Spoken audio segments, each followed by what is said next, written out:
welcome to the Vocal Fries Podcast, the podcast about linguistic discrimination. I'm Megan Figueroa. And I'm Carrie Gillen. I was just looking at your crows. I always see them, but I love them. I know, aren't they great? Yeah. I mean, you'd call them crows, not ravens. They are crows, yes. Okay, because like their tail is a little, well, you can't really tell because it's like it's like a silhouette of a crow. Yeah. I mean, I would say the beak is not big enough to be a raven. That's true. Yeah. Yeah.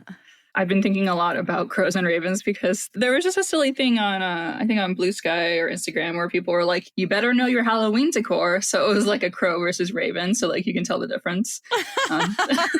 That's very cute. It is. It is. Yeah. I think she's a crow expert. Like she's a PhD in crows, I'm pretty sure.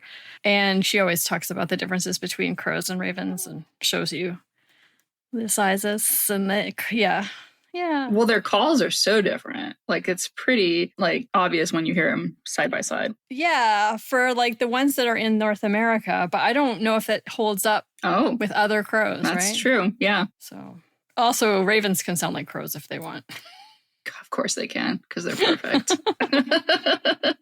We only have ravens in Tucson. We don't have crows. Yes. So we don't have the problem where everyone is trying to get crows to stop eating their garbage. That's interesting. That's not a thing that I worry about here, even though there's tons of crows.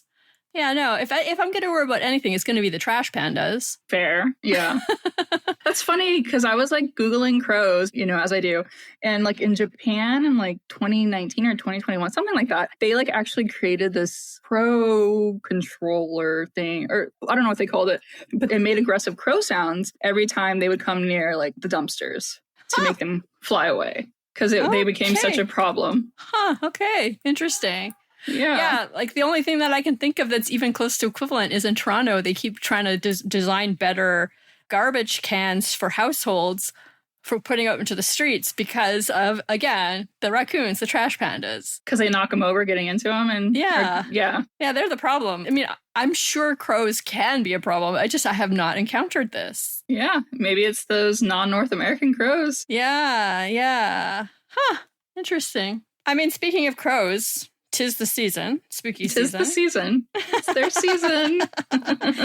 And I thought we'd do something a little bit sillier this time and just talk about scary words. So for some people, the crows are scary. I know. But, well, trickster, right? Like trickster stories? Trickster is raven. Raven is a trickster. Oh, okay. So it's raven. Totally. Yeah. Okay. But, crows are kind of trickstery. Yeah. They're at least related to ravens, right? Oh, yeah. They're all corvids, right? Them and magpies and blue jays. Speaking of blue jays. Oh, I saw a bunch of run? Oh, I thought you were talking about the baseball team. I'm talking about the baseball team. I've seen way more Blue Jays paraphernalia around than I have in a long time. It's the only Canadian team left. And so the fact that they're getting close to maybe, I mean, I know they probably won't win, but that they made it this far is incredible. And it's very exciting. I did see a fun thing where they asked people to pronounce Toronto. Because apparently you can tell when someone's not from Toronto if they pronounce the second T. Yes, that's pretty much true. Yeah. It was even a plot point in Argo. Oh, because they could tell like they were not who they had to teach them. They had to teach them how to say it correctly because they're supposed to be pretending to be Canadians, the Americans. Oh. Yeah. So any Canadian would know that, not just people from Toronto. Oh, yeah. Well, we know. I mean, maybe not every single person, but I feel like it's pretty widely known that Toronto is pronounced Toronto. Yeah.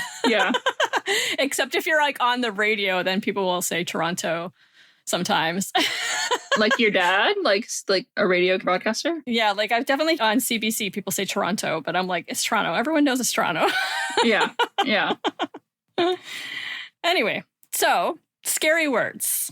Do you have a scary word or two? I do. Okay. I do. Give me your first one. Like one that I have, like I have the etymology of it. Cool. Yeah. Okay. Sure. So, and then I also have a couple that Shakespeare created that we use all the time that are related to Halloween. Nice. That I thought was interesting. Okay. So I was actually surprised by this and I'll thank NPR for it. The word ghost actually doesn't have a spooky origin. Mm-hmm. Did you know that? No. Okay. So ghost can be traced back to the Old English root gast. But back then, it didn't carry the same connotation it does today. So all of its meanings centered on breath, life, and the human spirit. Oh. And it was also used in Christian contexts, like the notion of the Holy Ghost. So, although I That's find the Holy Ghost creepy as like this stuff is kind of creepy in its own way to me. Well, yeah. So, there's a bunch of weird stuff with the Christian context. Yeah, the Christian context. But that makes sense that Holy Ghost is not supposed to be ghost. It's supposed to be something like spirit. It doesn't really make sense to me. But if I thought about it, and I wouldn't think about it that much, but like a ghost. Right. Yeah. Like, but why? Now I know. No, it's true. I've literally never thought about, like, I always thought, okay, what is it? The three? The Trinity? Yeah. And the Holy Ghost. I've always just assumed, like I was imagining like a specter, like, like Casper or something. Yeah, absolutely. That's really funny. So these broad spiritual concepts predate the narrow idea of a ghost as a spooky creature or an apparition of a deceased person, says Jess Zafaris of Useless Etymology, who wrote Useless Etymology. Nice. Yeah. So over time, it shifts as words do. And it changes how it's spelled and what it means, because it was spelled G-A-S-T. Like as in ghastly. Yeah. And in Middle English, it was G-O-S-T. And then eventually picked up a silent H, thanks to the influence of Flemish typesetters. They were like, let's just throw an H there. So that's why you get aghast and ghastly with the H too. Right. Okay. And then the 19th century ushered in a cultural obsession with spiritualism. Yes. Mm-hmm. Mm-hmm. Victorian literature, seances soared in popularity, spiritual or supernatural rituals. And so suddenly came along this notion that any group of people could sit down around a table and call up spirits. So I'd seen this, like, okay, so suddenly you're like imagining what those spirits might look like if you're suddenly doing this kind of activity. Right. So is that when ghosts started to take on like more of a human flavor, like their clothing and things like that, and rather than just a presence? Yes. Oh my God. Yes. Yes. Okay, ready? So the physical appearance of ghosts also have it fluctuated. So a ghost might appear in such a way that is almost impossible to distinguish from a living person. Mm-hmm. Mm-hmm. And the idea, though, of the like transformation to this wispy, translucent thing is Western and very modern. Mm-hmm. The Western part makes sense to me, but I guess I hadn't considered the modern part, but that also makes sense. Yeah, so it's very cool. And then the word was used as a verb as early as the beginning of the 20th century to describe when someone secretly did work on someone else's behalf, such as ghostwriting. And then more recently, we have ghosting. Yes. So in 2017. That's when it entered the dictionary in 2017. Okay, yeah. Yeah, it's definitely older than that. I was going to say, I definitely ghosted someone like in 2012. And I'm pretty sure, I know we were using the term back then. We were. Yeah. So yeah, that's I just cool. like had absolutely no idea. Thank you, NPR. Yeah. Because I was like, okay, it's related to gas. That makes sense. And I was like, this is not surprising or inspiring. And then they're like, oh, I don't like human spirit and life and breath. I was like, I don't think of ghosts as breath or life really in that way. So right. Yeah. That's really interesting. Because like if we think about it as life and breath and like that's life, right? Like that's, we can't live without breath, right? And so it's interesting that it went from that to something the exact opposite. Yeah, exactly. Huh. So I thought it was just an interesting word. I was like looking at Mental Floss, and it was like a list of words that have kind of weird or spooky origins that aren't actually like associated with spooky words. Okay, cool. The word terabyte is actually derived from the word for monster. So what? Yeah. Yeah. So it's the same root as words like teratism, meaning a monstrosity, and teratology, the study of biological abnormalities. What? So I thought that was super strange that a tera was named after a monster. Or named after a monster. It's so big that it's monstrous. Okay. Oh, okay. I see it now. I just never knew that root was anything like that. Like I just didn't know. I've never heard of these other words. So yeah. Yeah. Oh, and one more that's fun. Mascot was actually originally like a talisman or charm that protected you from like harm from like either. Oh, that makes sense. Yeah. That it became what it became. Exactly. Huh. Okay. Well, you bringing up ghost made me think, a word that sometimes inspires fear, but sometimes it's just kind of silly, but whatever. a vampire. Totally. And we don't really know, like, the etymology, apparently. Oh. Yeah. So it might come maybe via French, from German, but before that, Serbian. Okay. But yeah, and it's vampire, so in Serbian, or at least that's what it looks like to me. Vampire. Yeah. Yes. But, there's like some people are like, actually, no, we've got an even older thing in Old Russian from the 11th to 13th century that looks nothing. Well, maybe I could get to vampire from there with some major sound changes. I don't know. I don't dare try to pronounce it. Some say, no, it's actually Lithuanian. Some say, no, it's Turkish, coming from Uber, meaning witch. Yeah, maybe. Yeah. In all of these languages, it basically means the same thing, though. I think so. Like obviously, there are different conceptions of what a vampire is, but I think more or less similar type of creature. Okay. Yeah. All right. Yeah. The witch thing is interesting. I'm just like, they don't have a word for something and they are like grabbing at whatever's the closest. Could be. Yeah. It could be. And especially like if you are borrowing from another language, like let's say the Slavic language is borrowed from Turkish, you would potentially use it for something different because you already have a word for witch, right? So like, oh, what's this kind of creature then? It must have a special property. So apparently the word vampire, written with a Y rather than an I, first appeared in English in 1732. When news reports were talking about vampire, quote unquote, epidemics in Eastern Europe. So this idea that vampires were like roaming around Romania, Transylvania. I am right that it was Eastern Europe that the idea was that's where they were, kind of their homeland. Yeah. So we have like, at least linguistically, potentially, we're getting it from, well, English, at least indirectly, did get it from Eastern Europe, right? But also, yeah, the stories at the time, the news reports at the time were coming from that region. So it totally makes sense that we like fixated on that region as that's where vampires come from. That's where Dracula is from, right? There's a whole story around Dracula too, but... Yeah, it's 100% Dracula, yeah. I mean, we are taught that pretty young. I'm just like thinking of all the cartoons that have some Dracula? reference to Dracula. Yeah, oh yeah, Serial.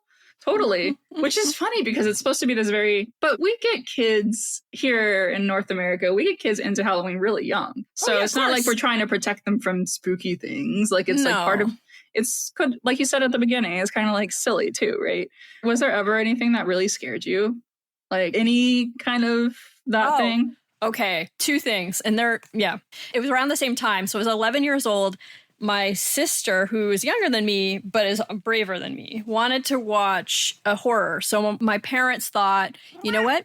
Alien. It's a scary movie, but it's a good movie. Let's let them watch this. That movie scared the shit out of me.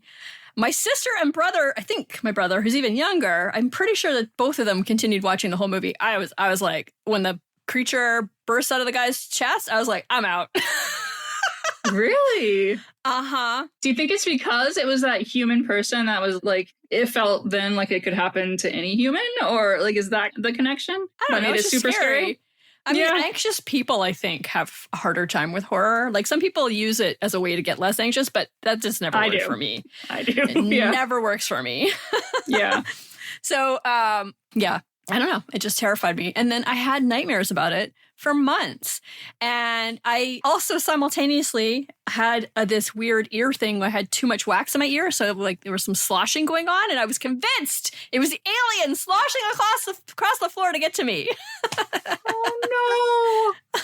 That is so sad. And then the second thing, which is around the same time, there was a new The Blob movie.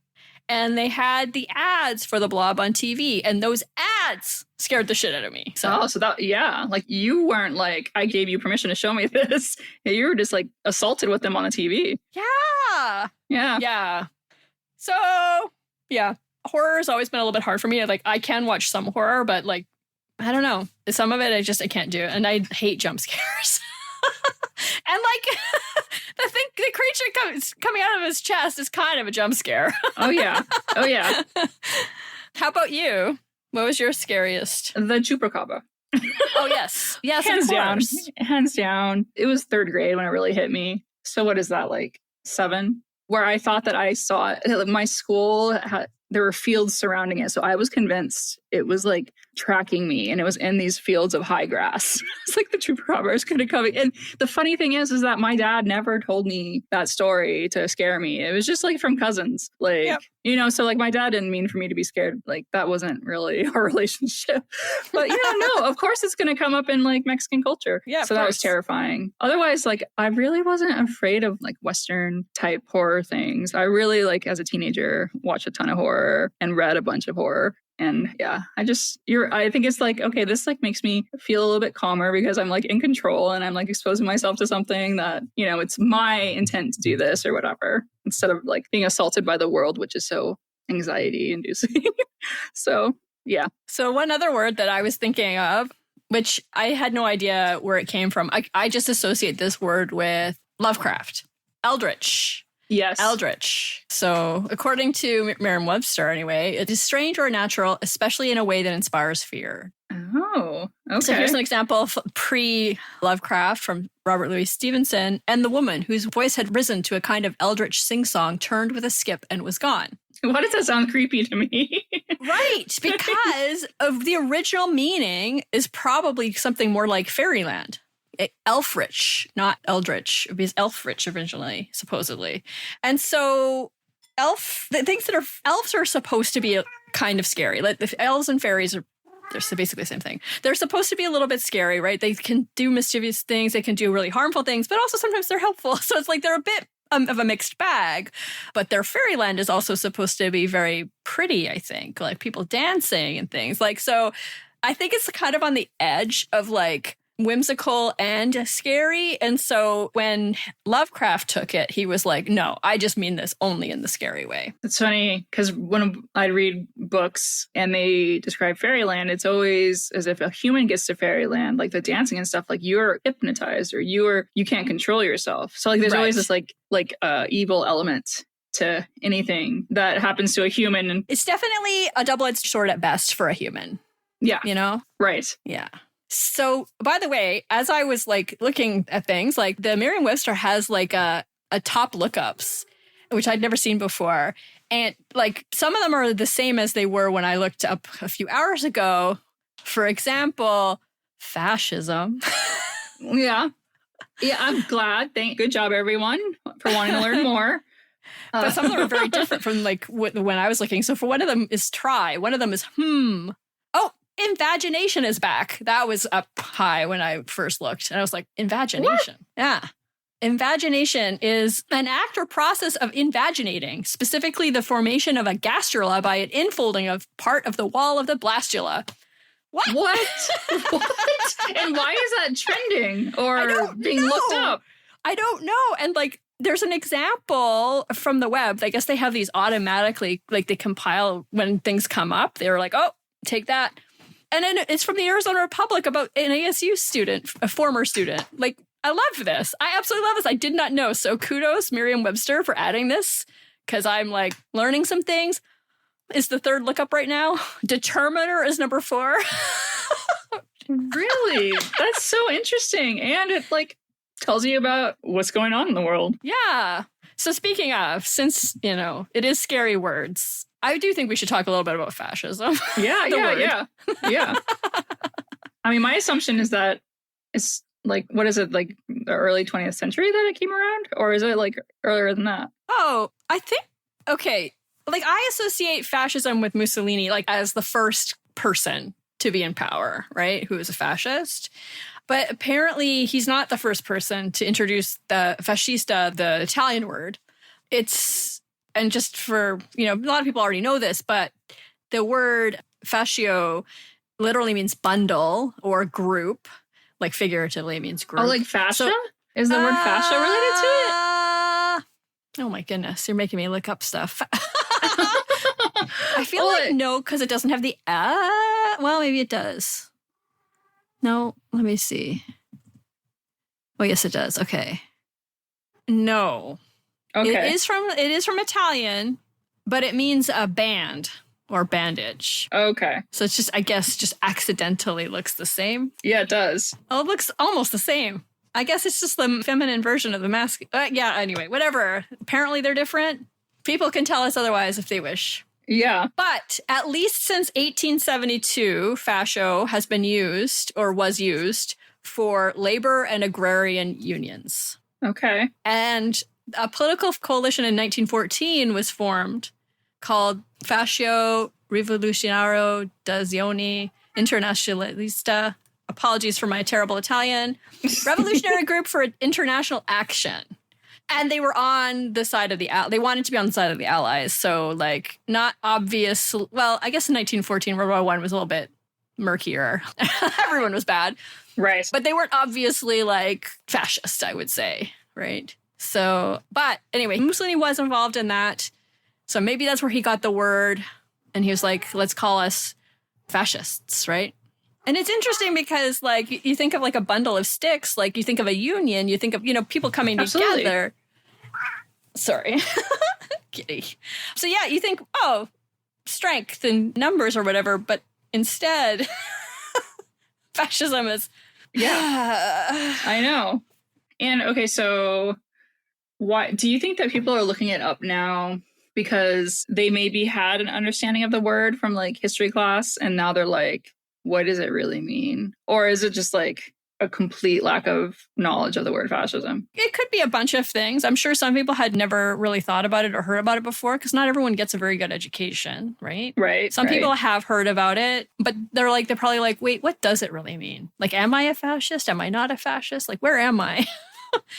And I think, like, some people are like, okay, I know what it is, but I want, like, a much more precise definition that I can talk about or, refer to. Yeah, absolutely. I mean, it's what is it?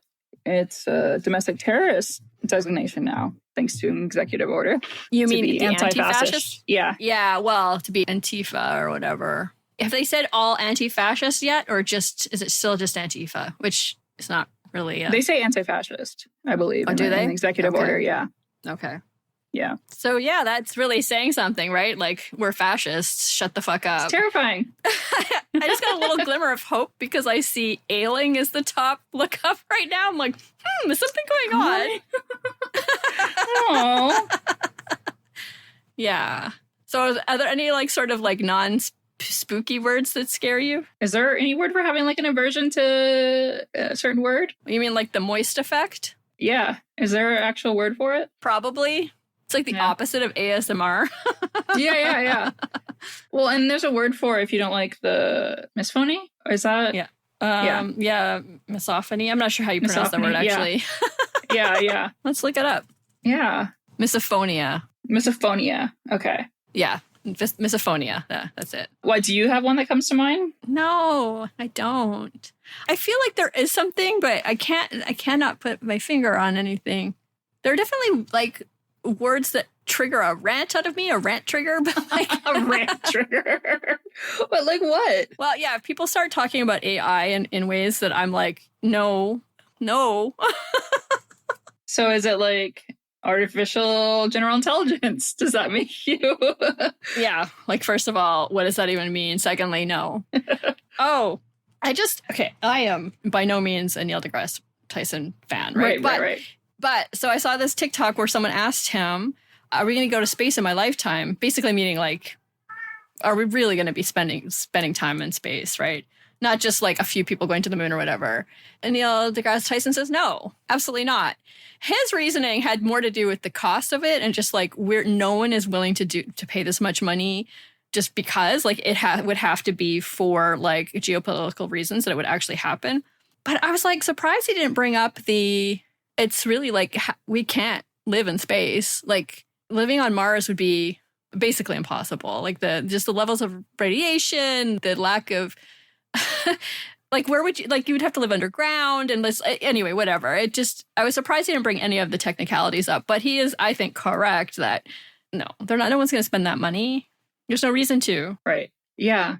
Speaking of which, have you ever found space to be scary? Like in science fiction? Yeah. Space terrifies me. I can't think about it too much because, yeah, like the void. It's not even a void, but it just feels like a void. And it freaks me out. When I learned about what a black hole was, I was like, nope. No. You don't want to be spaghettified? No. horrible. Yeah, no, but I like science fiction, like The Expanse. I love it. It's fine. Like if I'm watching a show, it doesn't really bother me. But if I start to think about it, I'm just like, no, thank you. There's like this one episode of Firefly where Mal almost dies because of lack of oxygen, and that one freaks me out. Yeah. Oh, I said that I was a compound word that Shakespeare introduced in 1591, I believe. Bloodstained. Oh. Yeah. That just seems like so obvious. How did he have the chance to come up with it? But I know. I mean, we had both of those words, right? But yeah, he was the first one to compound them. Yeah. Any other ones that Shakespeare came up with? Cold-blooded.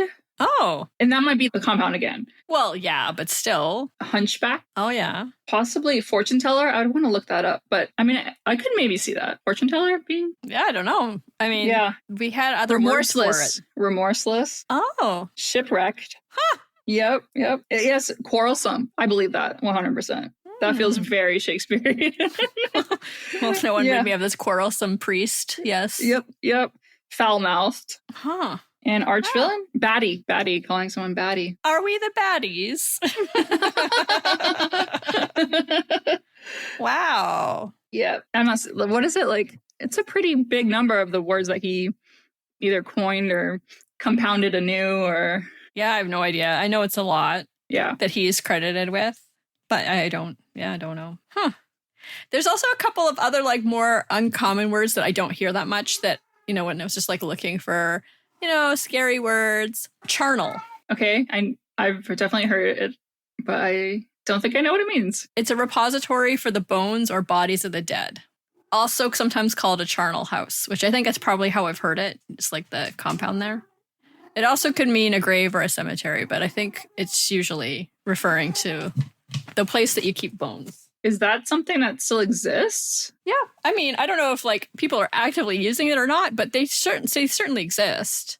Somewhat famously in Cambodia, you can go maybe multiple places and see like stacks and stacks and stacks of skulls. Ooh. Yeah. Wow. Yeah. Do they not bury their dead? I think my understanding is this is like, hey, this horrible genocide happened. Do not forget. Okay. It's kind of like the pile of shoes at the Holocaust Museum. Right. Yeah. Yeah. That's my understanding, but I've never been to Cambodia. I don't know what their death rituals are either. So. Oh, I do have a word that, like you said, that just like I don't like to hear. Like it doesn't sound good to me. Is illegal alien. Right. Yeah. Yes. Yeah. Oh, I know. Females. Yeah. Yep. It's not always the case, but it's mostly the case that when you use an adjective as a noun in English, it's somehow offensive. Yeah. Not always, right. But often. Yep. So females just like fingernails on a chalkboard. Yeah. Definitely. Yeah. Anyway, I don't know. I just thought it'd be fun just to talk about words and not like too much about the politics of such words, even though obviously it's still related. But, just taking a little bit of a break. Yeah. And words are, etymologies. It's can fun. They can be really like shocking, and that's fun to be surprised at something in this world. To be awesome, for something to be awesome. Like, oh. Yeah. It's true. I enjoy it. Me too. And if anyone wants to send us words that are scary or interesting, feel free. Yeah. I'd love to learn more about anything. Even if it's in another language, or especially if it's another language. Yeah. Exactly. Anything related to language, happy to learn. Also, like signs. It's very interesting to see how signs, like at least I've known some like American Sign Language signs. They're like tracking how they've become what they are over time is really interesting too, if anyone has any knowledge of that. Huh. Yeah. Well, that made me look up. That made me look up the ASL sign for vampire. Oh, that's so good. So what I did was I put my like first two fingers on one of my hands up towards my neck and like kind of tapped my neck. At least that's what it looked like she was doing. It's amazing. Oh my God. Yeah. So yes, signs are very cool too, obviously. Yeah. Okay, I think that's everything for today. So I hope everyone's having a spooky October. Yeah, and happy Halloween. Happy Halloween. The Vocal Fries podcast is produced by me, Carrie Gillen, theme music by Nick Granum. You can find us on Tumblr, Twitter, Facebook, and Instagram at Vocal Fries Pod. You can email us at vocalfriespod@gmail.com, and our website is vocalfriespod.com.